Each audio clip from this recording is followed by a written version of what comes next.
Hello, friends. Hello, my lovelies. Okay, episode 2 of the Chronic Presence podcast. I am JC. I am your host, and I am the president of Annam Sayre Services, which is a counseling practice, and the founder of Chronic Presence Mentorship, which is a mentorship program for company founders who desire more purpose in their lives. And we do that through the process of generosity, authenticity, and presence. I shared in our last episode, the first episode, a little bit about my healing journey, a little bit about the experiences that I had had with my physical health, continue to have, etc. Today I thought that I was going to talk about my experience healing from various addictions, substance abuse, behavioral addictions, etc., etc.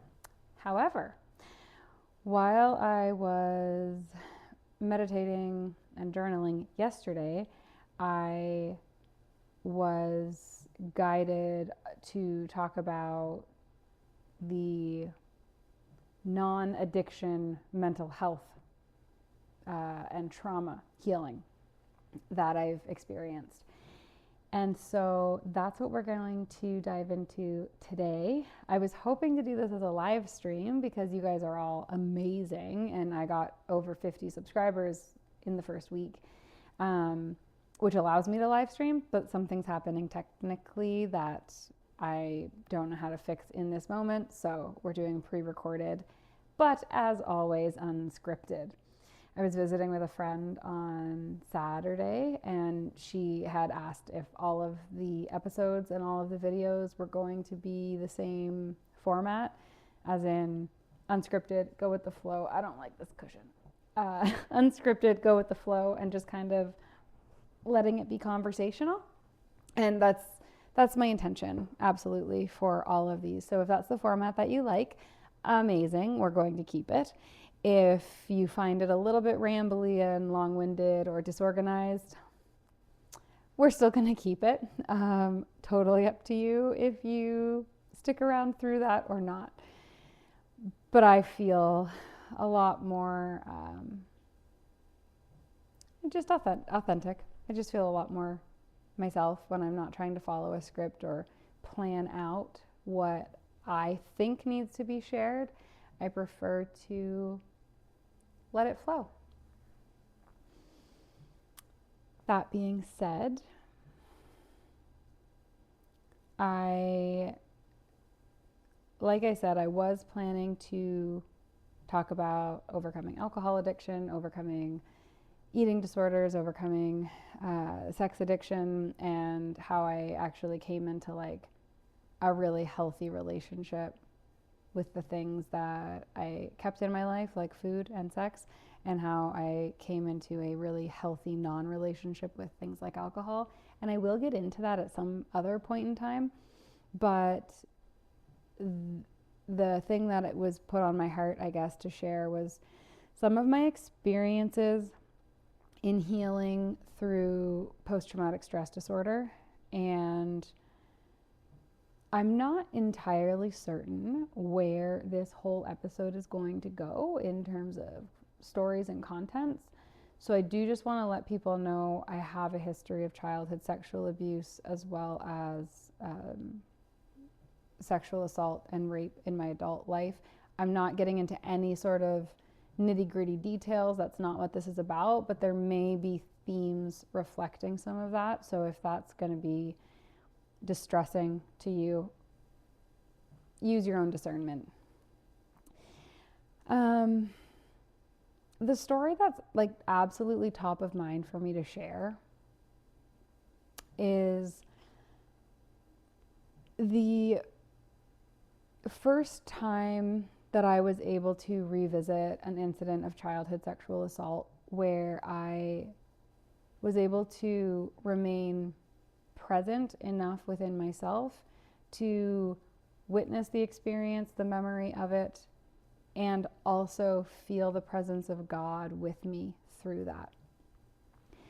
And I think it's really important for us to talk about the times that we felt alone and we felt abandoned by people that love us, by people who are supposed to protect us, and by God, because I think everyone has probably experienced that in one form or another. Maybe not in the same way that I did, but that isn't really the point, because the emotional underpinnings of the experience are still feelings of abandonment, feelings of unsafety.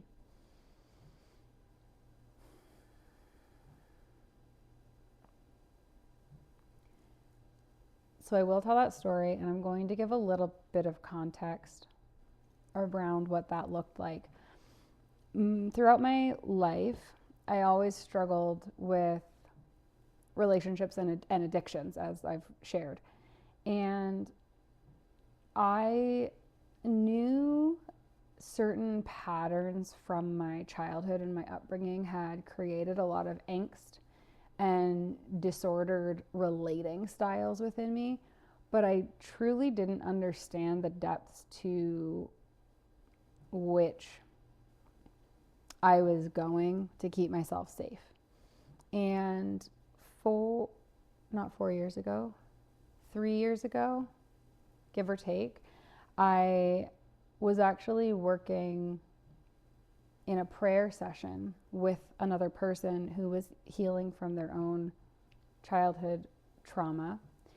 And the prayer that she had asked me to pray with her was one to provide her with all the memories necessary for her deepest healing, and then to kind of relinquish her need to remember details that were not required for her well-being.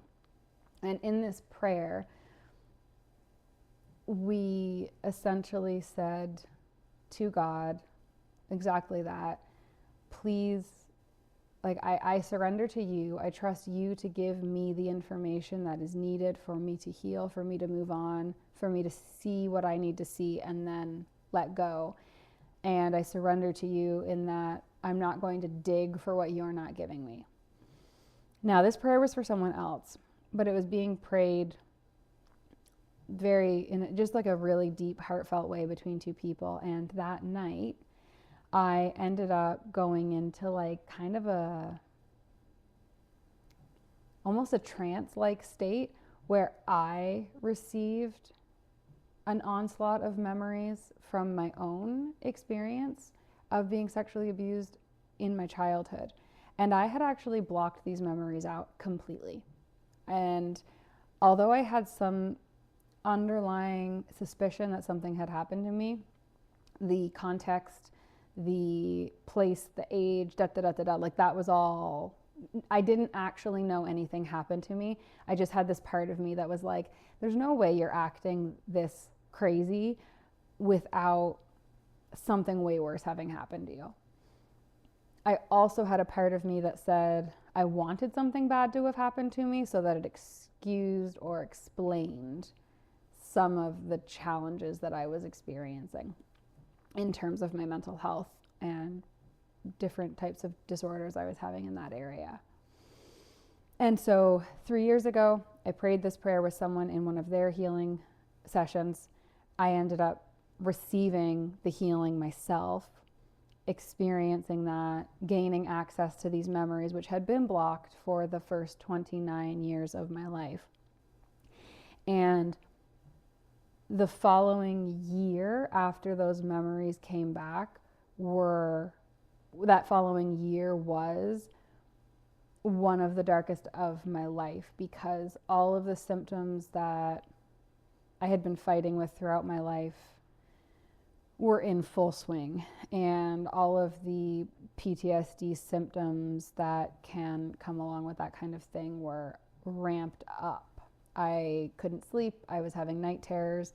I was having waking night terrors, so flashbacks. I would lose track of where I physically was in the world. I honestly don't think I slept for months without waking up in a panic. And I felt crazy. I felt like I was lying. I felt like I was making up stories. I took about a 6-month break from really talking to anyone outside of my closest circle, because I was wrestling internally so deeply with this truth that had been revealed to me, and understanding, like, was this the actual truth? Was this a truth that my mind had manipulated? Was this, the memories were so fuzzy, is that real? It was a very uncertain and disorienting period of my life.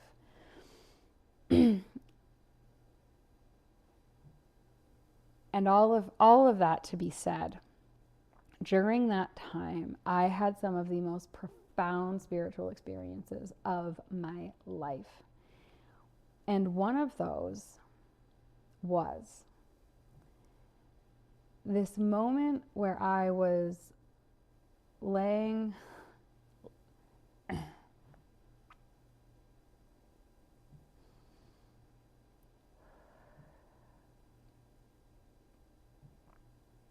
I was laying on my living room floor, huddled under a blanket, like over my head, because sometimes I would go into these very childlike behaviors during episodes. And I said to God, I know that you've been with me my whole life.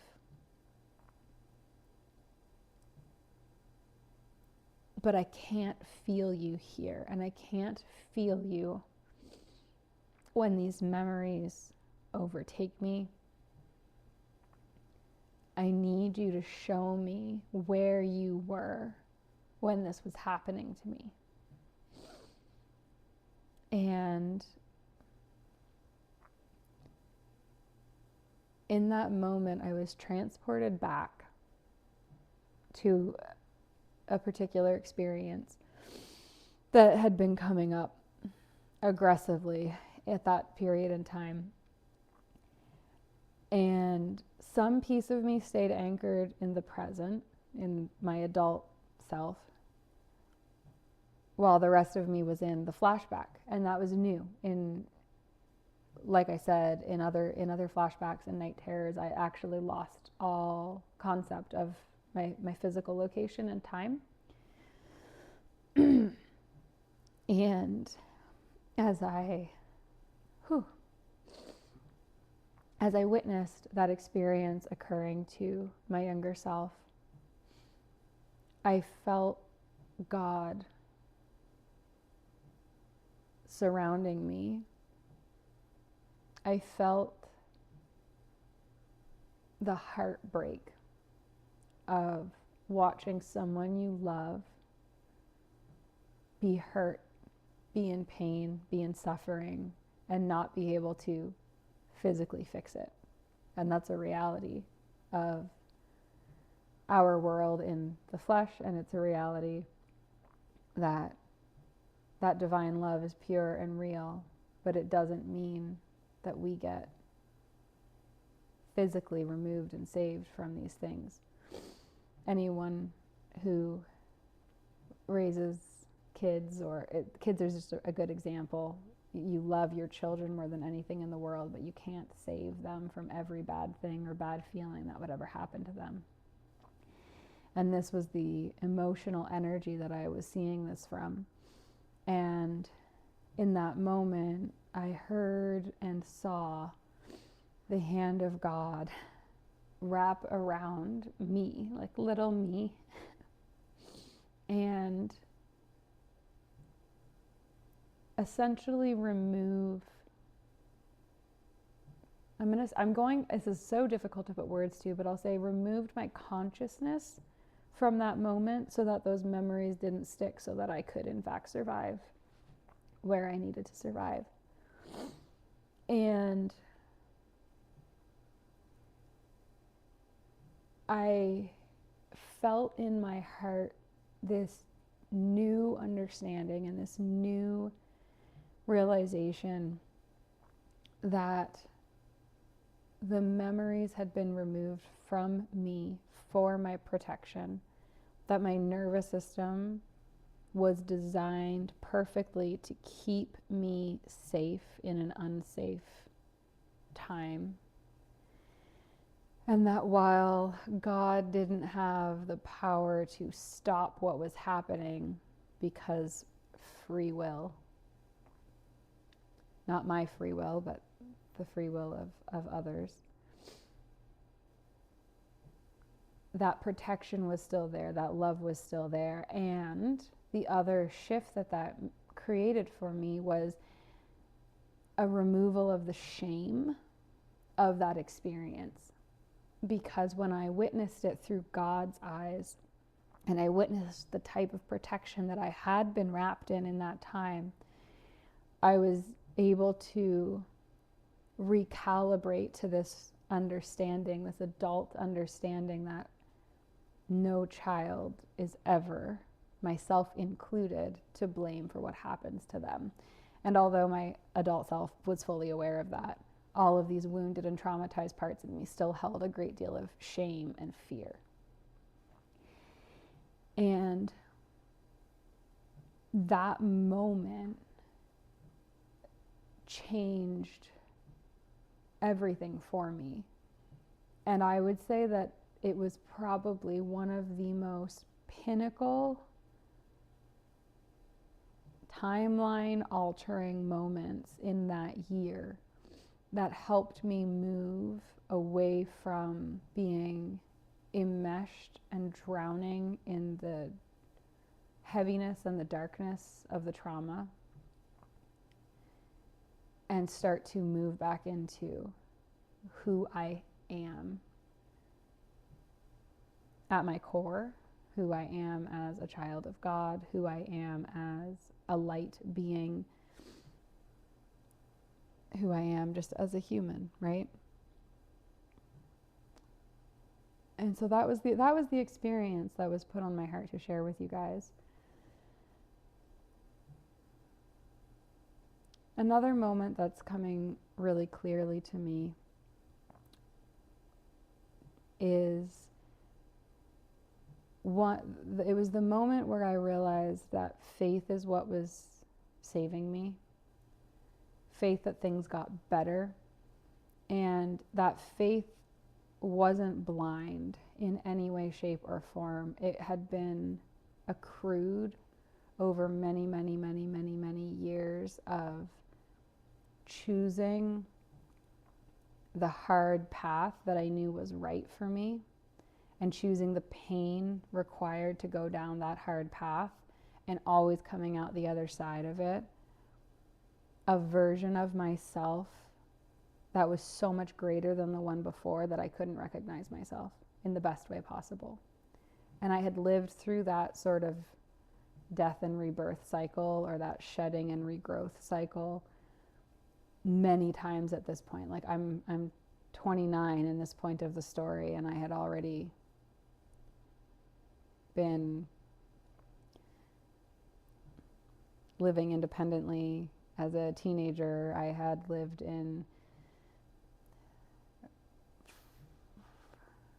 like 4 different locations across Canada and a bit in Europe. I had backpacked by myself for months at a time. I had been married and divorced at this point.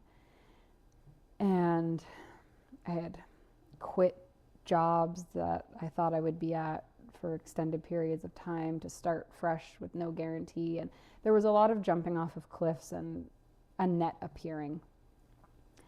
And every time I would go through one of these and come out the other side so much stronger, so much better, so much more whole, I gained this new layer of knowledge that it always gets better. It always gets better. And so in this year where I was truly drowning emotionally and psychologically and spiritually and physically, all of those times that I had built this resilience by choosing to stick through hard things because I knew something on the other end of it was going to be incredible. It had just built up this faith. and a faith in myself, a faith in the bigger picture, and my faith in God anchored that even more deeply.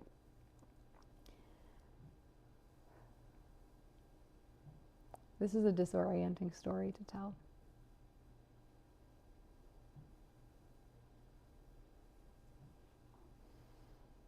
And so, in the midst of this darkness,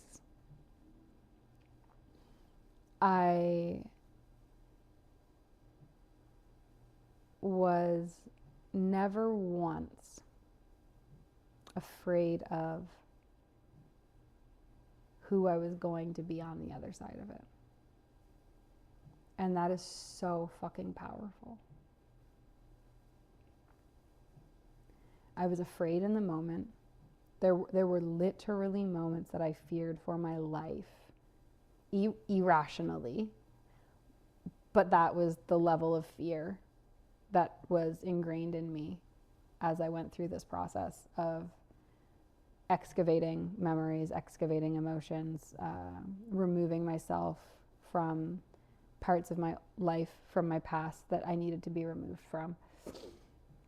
There was an incredible amount of fear in those moments, but not once was there a fear that I would break, that I would end up weaker than I was before.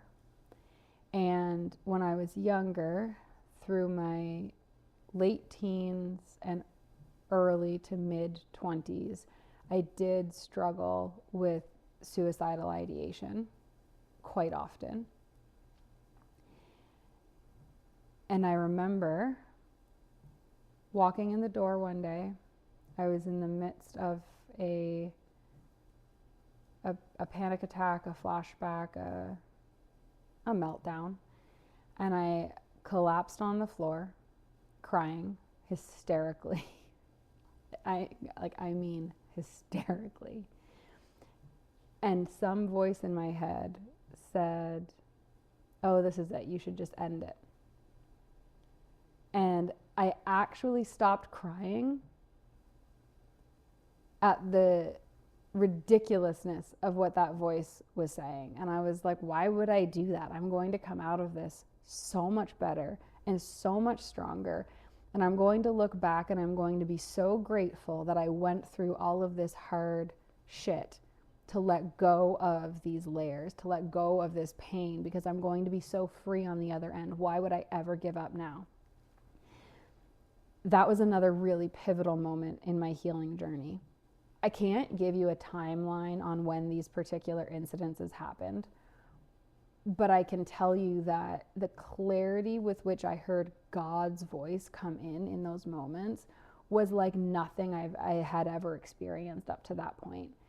And so this particular incident was a complete removal of any part of myself that ever considered ending my own life for the sake of escaping the pain that I was experiencing. And both times, I think the common thread between these two stories, one in which I was transported back in time and able to witness the situation through the protection of God, the other in which I was in the present moment and my faith in God absolutely nullified anything that would tell me it wasn't worth it. The common thread that I feel between these two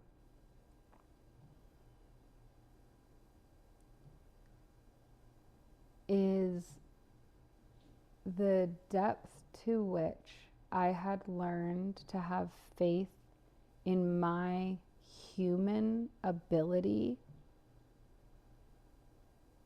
to be strong and to get stronger, perfectly paired with the power that God has to redeem every terrible thing that has ever happened to us. And when you have those two things, when you have absolute faith in your own ability to get stronger instead of weaker, and you have absolute faith in God's ability to redeem every terrible thing that happens, the world stops being such a threatening place. And although it took me many more months of processing and healing to come out of that season emotionally, those two things, anchoring those two things into my soul, it was kind of like building a ladder that helped me climb a little bit every day out of that hole. You know, you'd climb a few rungs, you'd slip down a few, you'd climb back up a few, you'd slip down a few. I would give myself time to just rest, but at the end of the day, there was always this knowing that those two things are true. And when those two things are true, there's really nothing that you can't breathe through, break down through, cry through, scream through, feel your way through, but get through it eventually. And as I'm saying all of that out loud, I'm realizing that I think the reason I wanted to share that part of my story was because I don't want anyone feeling hopeless. And I don't mean that we don't have moments where we feel helpless or out of sorts, or like there's nothing we can do. Because there's a lot of times that there isn't anything you can do about your circumstances. But that doesn't mean you have to give up or be hopeless. Because if you've been brought through every single one of your challenges, traumas, pain points, all the trials and tribulations of your life, if you've been brought out of them up to this point,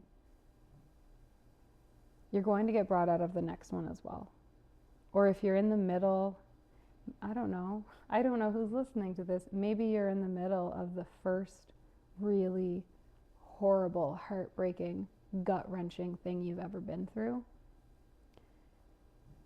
And I think maybe that's who I'm talking to today, is that if you haven't been through it and you're not sure you can, from the depths of my heart and soul, I want you to know that you can come out stronger on the other side, and that God can and will redeem whatever your pain is now into something that heals others and brings more joy to the world.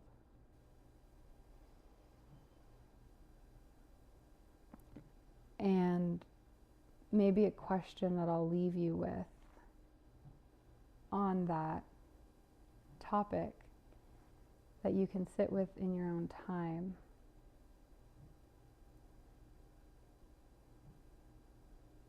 As unfathomable as it may be in your darkest moments,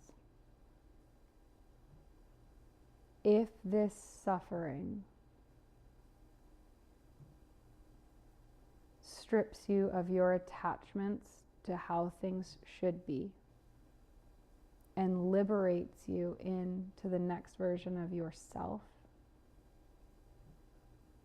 who do you want that to turn you into? Who do you get to become as you are brave and courageous and live in faith through this season?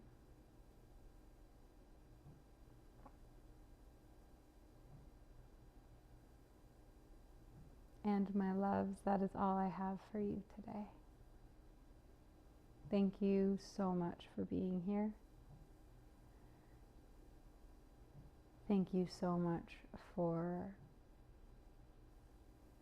seeing yourself in whatever aspect of this story you saw yourself in. And thank you for not giving up hope.